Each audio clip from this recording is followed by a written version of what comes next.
গতকাল রাত ৩টার থেকেই তাবলিগ জামায়াতের দুটি গ্রুপের মধ্যে সংঘর্ষের সূত্রপাত হয় এবং সেই সংঘর্ষের সর্বশেষ যে আপডেট সেটা হচ্ছে যে ৪ জন মুসল্লি, ধর্মপ্রাণ মুসল্লি, তারা নিহত হয়েছেন সংঘাতের ফলে। সেই সংঘাতটা মূলত শুরু হয় তাবলিগ জামায়াতের দুইটি গ্রুপের মধ্যে। একটি হচ্ছে জুবায়েরপন্থী নামে পরিচিত, আরেকটি হচ্ছে সাদপন্থী। এই দুইটি পক্ষের মধ্যে আমরা দেখে আসছি যে গত ২০১৭ সাল থেকে মূলত তাদের মধ্যে এক ধরনের বিভাজন সৃষ্টি হয় এবং তারা এর আগেও বিভিন্ন ধরনের পাল্টা বিবৃতি দিয়েছে, একে অন্যের বিরুদ্ধে বক্তব্য দিয়েছেন, কিন্তু এইরকম ফিজিক্যালি এ ধরনের কোনো সংঘাত এর আগে হয়নি বা কোনো মৃত্যুর ঘটনা ঘটেনি। কিন্তু এবার স্যাডলি ৪ জন ধর্মপ্রাণ মুসল্লির মৃত্যু হয়। এর আগে আমরা দেখেছিলাম যে ২০১৭ সালে কাকরাইল মসজিদে সাদপন্থী এবং জুবায়েরপন্থীদের মধ্যে এক ধরনের ছোটোখাটো দেওয়া পাল্টা দেওয়া হয়। এইবার তারা যখন এক পক্ষ ওই জায়গায় গিয়ে বসে তাবলিগ করার, জামায়াত করার ঘোষণা দেয়, আরেক পক্ষ সেখানে গিয়ে বলে সেখানে করতে দেবে না এবং তারা ওইটা দখলে নেওয়ার চেষ্টা করে, যার ফলে সংঘর্ষের সূত্রপাত হয়। আমরা একটু প্রথম দেখি দর্শক, এই তাবলিগ জামায়াতের গুরুত্বটা কতটুকু বাংলাদেশে। ১৯৭০ সাল থেকে বাংলাদেশে ধর্মপ্রাণ মুসল্লিরা এই তাবলিগ জামায়াত করে আসছেন। ৭০ সাল থেকে আজ অবধি প্রায় ৫৩-৫৪ বছর থেকেই এই ট্র্যাডিশন বাংলাদেশে আছে এবং এই তাবলিগ জামায়াতের এই সমাবেশটা মুসলিম বিশ্বের হজের পরেই এটাকে দ্বিতীয় বৃহত্তম শান্তিপূর্ণ সমাবেশ হিসাবে মানুষ দেখে থাকে এবং অন্তত তাবলিগ জামায়াতে ফিজিক্যালি উপস্থিত না হতে পারলেও বাংলাদেশের লক্ষ লক্ষ কোটি কোটি ধর্মপ্রাণ মুসলমান সহ বিশ্বের বিভিন্ন দেশের ধর্মপ্রাণ মুসলমানরা এই তাবলিগ জামায়াতের আখেরি মোনাজাতে তারা শরিক হন। আমরা দেখেছি অতীতে বাংলাদেশে এই তাবলিগ জামায়াতের আখেরি মোনাজাতে বাংলাদেশের সরকার প্রধান, প্রধানমন্ত্রী, রাষ্ট্রপতি থেকে শুরু করে সংসদেরও সকল গুরুত্বপূর্ণ মন্ত্রী, এমপি এবং বেশিরভাগ মানুষই ওই আখেরি মোনাজাতে, আমি বলবো এটার সাথে শরিক হন একটু আল্লাহর নৈকট্য পাওয়ার আশায়, পাপ পুণ্যের থেকে মুক্তির আশায়। সেই রকমই একটি অত্যন্ত শান্তিপূর্ণভাবে চলে আসা সেই তাবলিগ জামায়াতে এইবারে যে রক্তাক্ত হলো, যে ৪ জন মানুষের মৃত্যু হলো, সেটা আমাদেরকে অনেক কিছুই ভাবিয়ে তুলেছে। আমরা যদি একটু ঘটনাটা দেখি দর্শক, মূলত প্রথমে বলেছিল যে জুবায়েরপন্থীরা ওই জায়গায় সভা করবে, পরে সাদপন্থীরা ওই জায়গায় তারা দখলে নিতে চায় এবং অবশেষে দুই পক্ষের মধ্যে আলোচনার মাধ্যমে এটা সিদ্ধান্ত হয় যে ২০ ডিসেম্বর থেকে সাদপন্থীরা ওই জায়গায় তারা জামায়াত করবেন এবং জুবায়েরপন্থীরা জানুয়ারির ৩১ তারিখ থেকে ফেব্রুয়ারির ২ তারিখ পর্যন্ত তাদের সেখানে সমাবেশ আমি বলবো না, এটাকে জামায়াত বা মাহফিল করবেন।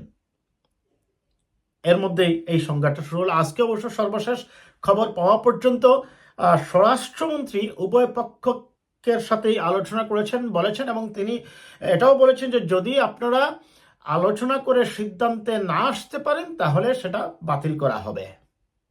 এখন এখানে আমার একটা বক্তব্য আছে, এটা আমার সম্পূর্ণই পার্সোনাল অপিনিয়ন। এই তাবলিগ জামায়াত নিয়ে সংঘাতটা বা কেন? আমাদের ধর্ম তো একটাই, ইসলাম তো একটাই। নবী করিম সাল্লাল্লাহু আলাইহি ওয়াসাল্লাম আরবের সেই অন্ধকার যুগে তিনি তো শান্তির বাণী নিয়ে এসেছিলেন, ইসলাম প্রচার করেছিলেন, মানুষের মধ্যে আলো ছড়িয়েছিলেন। সেই ইসলামের মধ্যে কেন এত বিভাজন? এই বিভাজনের নামে আমরা দেখেছি, আমরা পৃথিবীর দেশে দেশেই কিন্তু এই ধরনের সংঘর্ষগুলো হয়। এটার কয়েকটা কারণের মধ্যে আমি একটা কারণ যদি একটু আলোচনা করি। প্রথমটা হচ্ছে যে শিক্ষা ব্যবস্থা, কওমি মাদ্রাসায় বিশেষ করে এই শিক্ষা ব্যবস্থায় দেখা গেছে যে ধর্মীয় জ্ঞানগুলা ওই মাওলানা বা আলেম সমাজ ছাত্রদেরকে শিক্ষা দেন, কিন্তু এই শিক্ষা দিতে গিয়ে তারা সংশ্লিষ্ট দেশে যে দেশে আছেন ওই দেশের আইন কানুন সম্পর্কে বা তাদের রুল অফ ল সম্পর্কে একটা সম্যক ধারণা না থাকার কারণে তারা শুধুমাত্র শরিয়া আইন এবং শরিয়া আইনের সাথে সামঞ্জস্য রেখে যে জিনিসগুলা জীবন চলার পথে অনুকরণ করতে হয় তারা ওইগুলা সম্পর্কেই ওয়াকিবহাল হন। কিন্তু এটার পাশাপাশি আপনাকে মনে রাখতে হবে আপনি যে দেশে বেড়ে উঠছেন ওই দেশের প্রচলিত যে আইন ব্যবস্থা আমি বলছি সেই প্রচলিত আইন ব্যবস্থা সম্পর্কেও আপনার ওয়াকিবহাল হতে হবে এবং রাষ্ট্রের আইন মেনে চলা, অন্যের প্রতি শ্রদ্ধা দেখানো, রেসপেক্ট দেখানো, এই বিষয়গুলো অবশ্যই ধর্মীয় অনুশাসনের মধ্যেও আছে। কিন্তু বাস্তবে আমরা দেখি তাদের মধ্যে কিছুটা অনেক সময় তারা একপেশে শিক্ষা নেওয়ার কারণে তারা বাস্তবতার সাথে, বাস্তব জীবনের সাথে সামঞ্জস্য রেখে অনেক সময় খাপ খাইয়ে নিজেদেরকে নিতে পারেন না। এটার একটা যদি আমি তুলনামূলকভাবে বলি তাহলে সেটা দেখা যায় যে বাংলাদেশে যে আলিয়া মাদ্রাসা ভিত্তিক যে শিক্ষা ব্যবস্থা আছে এবং যদি আমি এখানে রাজনীতির বিষয়গুলোও নিয়ে আসি, সেই রাজনীতিতে দেখা গেছে অনেক সময় যারা জামায়াতে ইসলামী করে বা জামাত বা ইসলামী ছাত্র শিবিরের রাজনীতি করে তারা দেখা গেছে অনেকটা বাস্তবতার সাথে মিল রেখে, সামঞ্জস্য রেখে দুনিয়া এবং আখিরাত দুই ধরনের বিষয়ের সাথে একটা মানে সমন্বয় করে তারা তাদের বিচক্ষণতার পরিচয় দেয়। এই ক্ষেত্রে কওমি মাদ্রাসার ক্ষেত্রে আমি বলবো এখানে শিক্ষা ব্যবস্থার একটা আধুনিকায়নের প্রয়োজন আছে। পার্টিকুলারলি আমি এত বড় থাকে কথা না বলে যদি বলি যে অন্ততপক্ষে আপনার আলিম শ্রেণী পর্যন্ত, অর্থাৎ দাখিল আলিম পর্যন্ত যদি আপনার স্কুল, কলেজ বা ইউনিভার্সিটির শিক্ষা ব্যবস্থার সাথে সামঞ্জস্য রেখে এখানে ম্যাথ, সায়েন্স এবং ইংলিশ যদি অন্তর্ভুক্ত করা হয় তাহলে তারা হবে কি, একদিকে যেমন শরিয়া আইনের বিষয়গুলা, ইসলাম ধর্মের উদ্ভব, ইসলাম ধর্মের প্রসার, ইসলাম ধর্মের বিস্তার এবং ইসলামী বিধিবিধানের ওইগুলো বেশি থাকবে অবশ্যই, পাশাপাশি তারা বাস্তব জীবনের সাথে যে শিক্ষা ব্যবস্থা আমাদের আছে এটার সাথেও তারা এক ধরনের সমন্বয় করতে পারবেন এবং তাদের চলার ক্ষেত্রে আরও সুবিধা হবে এবং আমাদের সমাজের ওভারঅল যে উন্নয়নের অংশীদার তারাও হতে পারবে। তারাও সমাজে বিভিন্ন ধরনের জব করতে পারবেন এবং তারা সমাজের সাথে মিশে একটি আধুনিক ইসলামিক রাষ্ট্র কিংবা আধুনিক ইসলামিক জীবন ব্যবস্থা কিভাবে চলতে হয় বা চালাতে হয় সেটা সম্পর্কে তাদের আরও ধারণাটা উন্নত হবে বলে আমি মনে করি। এটা গেল একটা। দ্বিতীয়ত হচ্ছে রাত 3টার সময় দেখেন আপনার সংঘর্ষ হলো,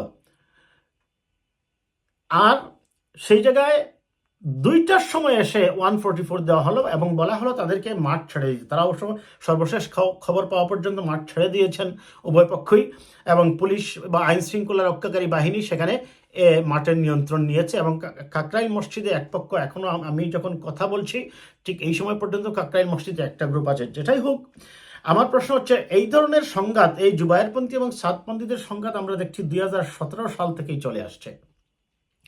তাহলে প্রায় 7 বছর হয়ে গেছে তাদের মধ্যে দুটা গ্রুপ। এই ধরনের তাবলিগ জামায়াতের তাদের যে সংঘাতের ব্যাপারটা গোয়েন্দা সংস্থাগুলা কি করলো? গোয়েন্দা সংস্থা কি আগে এ ধরনের রিপোর্ট কালেকশন করতে পারলো না এবং প্রয়োজনীয় সংখ্যক আইন শৃঙ্খলা রক্ষাকারী বাহিনী ওই জায়গায় ডিপ্লয় করতে পারলো না? 4টি মানুষের জীবন চলে গেল। এই গোয়েন্দা সংস্থার ব্যর্থতা বাংলাদেশে এখন একটা কমন ব্যাপার হয়ে গেছে। দর্শক নিশ্চয়ই 21শে আগস্টের আইবি রহমান বা শেখ হাসিনার সমাবেশে হামলার থেকে শুরু করে আপনার এই যে বিষয়গুলা, কারণ গোয়েন্দা সংস্থা তো এই জায়গায় আগে রিপোর্ট কালেকশন করার কথা এই ধরনের ব্যক্তির সমাবেশের ক্ষেত্রে বা এই ধরনের একটি বড় সমাবেশ, মুসলিম বিশ্বের দ্বিতীয় বৃহত্তম সমাবেশ, ধারণা করা হয় প্রায় 20 থেকে 25 লক্ষ মুসলমানের সমাবেশ হয় এখানে। এই ধরনের একটা সমাবেশে যখন তাদের মধ্যে সংঘাত চলছিল, গোয়েন্দা সংস্থা কেন আগেই প্রয়োজনীয় নিরাপত্তা ব্যবস্থা গ্রহণ করলো না? এটা গোয়েন্দা ব্যর্থতা আমি বলবো। এরপরে আমি যেটা বলবো সেটা হচ্ছে যে এখন যেহেতু একটি অন্তর্বর্তী সরকার ক্ষমতায় আছে, এখন আমাদের রিফর্ম করে দেশকে একটি স্থিতিশীল পর্যায়ে রেখে আমাদের সামনের দিকে এগিয়ে যেতে হবে। মনে রাখতে হবে এখন যদি কোনো ধরনের বড় ধরনের সংঘাত হয় বা সংঘর্ষ হয় তা ওভারঅল রাষ্ট্রের স্থিতিশীলতা, আমাদের নিরাপত্তা এবং একই সাথে আপনারা লক্ষ্য করছেন গত কয়েকদিন থেকেই এই পার্শ্ববর্তী রাষ্ট্রের যে উস্কানিগুলা, সেই উস্কানিগুলা কিন্তু আমাদের এই ধরনের সংঘর্ষে কিন্তু বড় ধরনের সংবাদ হয়েই বিশ্ব মিডিয়ায় প্রচারিত হবে। বিশেষ করে আমাদের পার্শ্ববর্তী রাষ্ট্র ইন্ডিয়া এই যে 4 জন মানুষ নিহত হয়েছে এটাকে লুফে নেবে এবং তারা এটা নিয়ে নেগেটিভ নিউজগুলাই মিডিয়ায় প্রকাশ করবে। কাজেই আমি আমার এই ভিডিওটা লম্বা না করে আমি যেটা আমার কথা হচ্ছে, একটা হচ্ছে শিক্ষা ব্যবস্থায় পরিবর্তন আনতে হবে এক, দ্বিতীয়ত হচ্ছে তাদেরকে আমাদের উন্নয়নের সহযোগী করতে হবে এবং কওমি মাদ্রাসা ভিত্তিক যে শিক্ষা ব্যবস্থা আছে সেটাকে আধুনিকায়নের মাধ্যমে তাদেরকেও আমাদের মেইন স্ট্রিম রাজনীতি বলেন, আপনার সমাজনীতি বলেন, আপনার প্রশাসনের নীতি বলেন, সব জায়গায় তাদেরকেও ইনক্লুড করতে হবে। সেই ইনক্লুসিভ ডেভেলপমেন্টটাই আমাদের জন্য সাস্টেইনেবল হবে। তৃতীয়ত আমি বলবো, গোয়েন্দা সংস্থার বারবার এই ব্যর্থতার ফলে এই ধরনের বড় ধরনের সংঘাতগুলো হচ্ছে বা মানুষের মধ্যে এক ধরনের অনাস্থা সৃষ্টি হচ্ছে গোয়েন্দা সংস্থাগুলোর প্রতি। কাজেই গোয়েন্দা সংস্থাকে আমাদের ঢেলে সাজাতে হবে এবং প্রয়োজনে এখানেও সংস্কার করতে হবে। তারপরও আমি মানে শেষ কথাটা হচ্ছে আমার, আর যেন কোনো ধরনের বড় সংঘাত না হয়, কারণ এই ধরনের ধর্মীয় সংগঠনগুলোর মধ্যে এই ধরনের সংঘাত হলে কিন্তু বিদেশে বিশেষ করে পশ্চিমা মিডিয়া এবং আমাদের পার্শ্ববর্তী রাষ্ট্রের মিডিয়া কিন্তু, আমি আবারও বলছি, এটাকে অতিমাত্রায় অতিরঞ্জিত করে এটাকে প্রচার করবে এবং ইসলাম, মহানবী সাল্লাল্লাহু আলাইহি সাল্লাম এবং ইসলাম ধর্ম সম্পর্কে এক ধরনের নেগেটিভ ধারণা দেওয়ার চেষ্টা করবে এবং তারা সবসময় নেগেটিভটাকেই লুফে নেবে এবং সেটাই প্রচার করবে খুব ঢালাওভাবে। কাজেই সরকার, প্রশাসন, গোয়েন্দা সংস্থা, পাশাপাশি দেশের রাজনৈতিক মহলকেও দায়িত্বশীলতার পরিচয় দিতে হবে যেন আর কোনো ধরনের সংঘাত না হয়।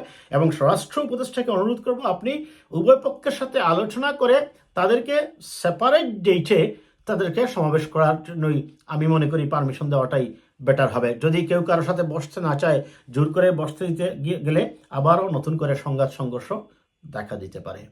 আজ এই পর্যন্তই। ভালো থাকবেন দর্শক।